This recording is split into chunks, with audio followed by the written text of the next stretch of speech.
ভালোবাসার মানুষ তারাই যারা আপনাকে সব সময় সর্বক্ষণ সব কাজে সব বিপদ আপদে আপনাকে সাপোর্ট করে এবং কি আপনাকে সর্বোচ্চ সহযোগিতা করে। তারাই আপনার অরিজিনাল ভালোবাসার মানুষ। যারা আপনাকে শুধু সুযোগ বুঝে আপনার কাছে আসে, সুযোগ বুঝে আবার চলে যায়, তারা কিন্তু আপনার কখনো অরিজিনাল বন্ধু হতে পারে না। তারা কিন্তু কখনো আপনার আসল বন্ধু হতে পারে না। আসল বন্ধু হতে হলে, কাছের বন্ধু হতে হলে, ভালোবাসার বন্ধু হতে হলে অবশ্যই আপনাকে সুখে দুঃখে থাকতে হবে আপনার পাশে।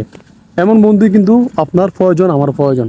আমরা কিন্তু প্রতিনিয়ত যাদেরকে বন্ধু বানায় তারা কিন্তু আমাদের সুখ দুঃখে থাকে না, আমাদের ভালোবাসার মানুষ হয় কিন্তু ভালোবাসা দিতে জানে না। এই জন্য আমি বলবো, বন্ধু তৈরি করেন এমনভাবে যে বন্ধু আপনার মৃত্যুর সময় আপনার পাশে থাকবে, আপনার হাতটা ধরে। এমন বন্ধু তৈরি করেন যে বন্ধু আপনাকে কখনো ছেড়ে যাবে না আপনার বিপদের সময় আপনার কাছ থেকে। বন্ধু হতে হবে বন্ধুর মতো। অযথা বন্ধু তৈরি করে কিন্তু কোনো লাভ নেই ভাই। একলা চলা অনেক ভালো, জীবনে একলা চলেন আরও ভালো। তবে দুষ্ট বন্ধুর চেয়ে শূন্য গোয়াল অনেক ভালো।